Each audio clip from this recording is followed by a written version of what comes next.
What's up, everyone? Welcome back to the channel Inspired by R&R. I am Ronya if you are new here.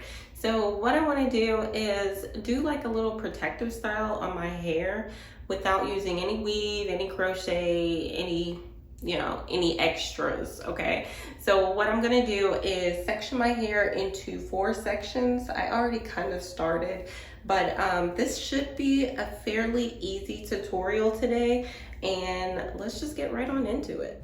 So it's actually going to be 3 sections instead of 4. I had 2 in the front and 1 in the back. And the reason why I'm doing this is because I'm going to actually take a section, kind of like the middle section of my hair in the front, and just part it and leave that here for later to do the rubber band design. But this is a simple tutorial. You don't have to be the best braider, you don't have to be the best parter, just do what works for you guys, okay? And oh, by the way, one of my one of my nails popped off right before this tutorial, so please don't come for me and my nail. So anyway, I just took out a section in the back, and what I'm going to start doing now is just adding a little bit of grease, just regular old hair grease, whatever you got in your hair collection, just use that, but I'm just using regular grease. And then make sure you get your ends, get you a paddle brush, brush that through, and then use some of the Shine and Jam by Ampro. This stuff is really good for, braiding and twisting and all that stuff. And just simple, guys. I'm just braiding my hair. Like I said, it doesn't have to be perfect. You don't have to be the best braider. You don't have to be the best, parter or whatever. Just braid your hair. So this is going to be one braid that I'm showing you guys right here. And when I get to the ends, I add a little bit more of that Shining Jam just to kind of help make it where the braid doesn't unravel. And then when I get to the end, I just kind of twist it up, and there you have it. There's my first braid. Now what I'm going to do is show you a second braid. Whenever I do these mini twists, I actually kind of incorporate 2 different sizes. So the first size I showed you is kind of like a medium. So it's small and medium. And this braid right here that I'm doing is going to be the small. Now, if we took the time to do our entire head with small braids, we would be here forever and a day, and we don't have time. We got babies to feed, bills to pay, places to go, things to do. So we're just going to incorporate these medium braids with the small braids just to save time. And as you can see, I'm just braiding all the way down. I'm not the fastest braider. So again, this is a simple tutorial, okay? You don't have to be an expert, and you could see the difference right there. You can see this one is the small braid and that other one is this medium braid. Here's this medium braid right here, a close-up for you guys. And then now here is going to be the small braid. So you can definitely tell the difference. And if you mix the 2 together, it looks really pretty in my opinion. This is how I do it. If you want to take the time and do your entire head with the small braids, you can, but I like to mix it up. All right, so now we're going to show you, this is how it looks with this medium and the small braids mixed together. I got about 1/4 of my head down. So now I'm just going to keep going, parting your hair. If you want your parts to be like perfect, you can definitely, do that. But in my opinion, for this tutorial, I don't care if my parts are perfect. I'm just using a rat tail comb every now and then, and majority of the time I'm just using my fingers and just using that Shine Jam where the hair starts, and then sectioning my hair into 3 sections and just doing a regular old plait, just braid your hair down. There are some tutorials on YouTube, I'm sure, of showing you how to like perfectly braid your hair, but if you're just a simple gal like me, you're just wanting to get the job done, this is how I do it. Just get your hair into 3 parts and then just start braiding down. It doesn't have to be perfect, because honestly, the braids are going to kind of cover up the parts anyway. So yeah, just keep braiding your hair. And then once you finish braiding your hair, remember to add a little bit of that Shine Jam. You can also use the grease if you want to, and just twist it up at the ends. And there you have it. So now I'm going to show you, half of my hair is done. I have the other half. Here is the back section for you, just to kind of see what it looks like. And as you can see at the top where that window is, it is dark. It is past my bedtime, so I'm going to come back the next day because I'm tired.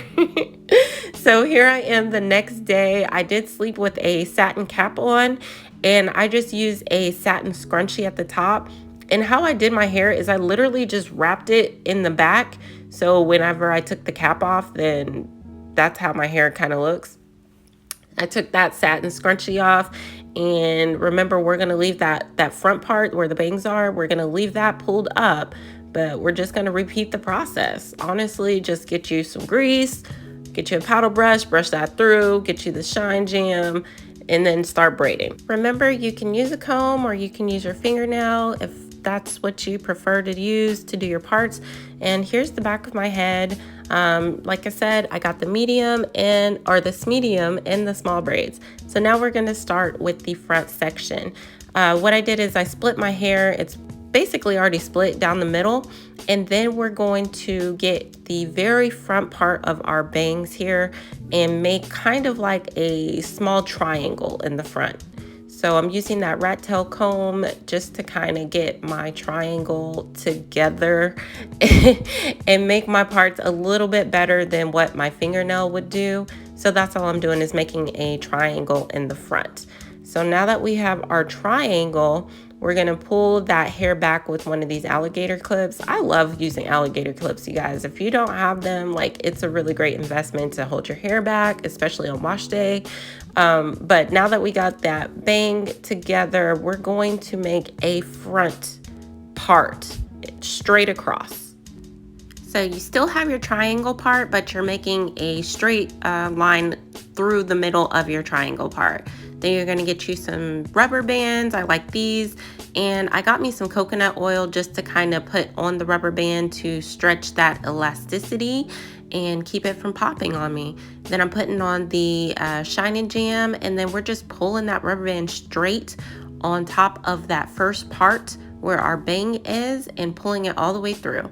And now we have the other half of the triangle. We're going to split that in two. So hopefully that makes sense. We just had a straight line across in the front part of the triangle, and then the back half of the triangle, we put a part down the middle. Now this part might be a little hard to see, but I'm basically braiding the front piece of hair with the second piece of hair in the back. And that's what I'm doing on both sides, braiding both pieces of hair together. So that way we have two individual bang braids, if that makes any sense. So now we have our bangs, and we should have a rubber band in the center. And now we are going to section off some more hair. We're getting some grease, getting our paddle brush, brushing that through. And then we're also going to get some of the Ampro shining jam again. We're just basically repeating that same process, just smoothing that on the roots. And now we are going to start braiding once again. And this time we are going to braid slightly upwards. As you can see, I'm braiding it slightly upwards instead of braiding it downwards, because these two braids are going to crisscross. So one bang on the left and one bang on the right, we're braiding them upwards, and then we are going to bring them together in the center and crisscross them. So as you can see right here, I'm showing you one braid on the left, one braid on the right. They were split separately. As you can see, they were split. Now we're going to crisscross applesauce. And so we're bringing the left to the right now, and we're going to bring the right to the left. And then we're going to put a rubber band on top, and that way the crisscross will stay in place. Once you've completed that rubber band, this is what your section should look like. You should have a cross in the center, and then you're just going to grab a little bit more hair from the hair that you had in the back, braid those on down. I'm going to braid on the left and braid on the right. This process is kind of repetitive, but I do want to show you guys the steps that I'm doing. And so now with the braid that is crossed over and that braid that we just braided, we're going to get a rubber band and connect those two together. So here I am just putting the rubber band, connecting those two together. So now that's going to be its own little section, and then we'll just finish braiding those all the way down. But I wanted to leave them unbraided just so you guys could see. If I would have braided them, I didn't want you guys to get confused and think they were one of the braids that I've already done. So that's why I'm leaving them unbraided for this part while I'm putting the rubber bands on, just so you can get a better visual of what I'm doing. So now you have 2 rubber bands on each side, and now we'll braid them all the way down. Remember to use that shine and jam as well as grease if you feel like your hair might unravel, or if it looks a little frayed. You could use that shine jam and it will smooth things right on out. And so now we're just doing the process again, just making another little triangle, putting the shine jam on there. We already put our grease in our paddle brush, brushed it smooth. Make sure you guys are brushing your hair thoroughly. That way you don't have any kinks or snags. And now we are just gonna, braid again. So since this process is pretty repetitive, I'm not gonna repeat the steps in its entirety anymore. But once you braid, you just get a rubber band, put that on top, get a rubber band, put that on the other side, braid both the sides all the way down, etc., etc. And now this is what your hair should look like. If you don't like bangs, you can always pull the 2 braided bangs all the way to the back like I'm showing you here. This is basically just me demonstrating that you can pull all of the crisscrosses and bangs and parts and braids all the way back if you want to. I actually like the bang look, so I'm going to leave those out. And this is how the hair is. I'm going to get me some of these beauty supply store hair clips, and you just put those wherever you want to put them. If you want to put them all throughout your hair, you can. If you want to just put it on certain parts, you can. It's really just whatever your preference is that day. I put them on the center, and then I put one on the side on the left and one on the side on the right. And we can't forget our baby hair. So I'm using that shine and jam and just doing a light baby hair look. Nothing hard, nothing crunchy, just a soft baby hair look, okay? So you guys, it's giving very much Cleopatra, and I am here for it. I am loving this look. It's very easy. In total, it took me about 5.5 hours for everything. And of course, I did split this up into 2 days just because it was getting past my bedtime. But if you do it straight and you're a faster braider than me, I'm sure you can do this in probably 4.5 hours. So I hope this video was helpful to you. If you liked it, please hit that like button. If you are not already a subscriber, please go ahead and hit that subscribe button. It's free. And until next time, guys, peace.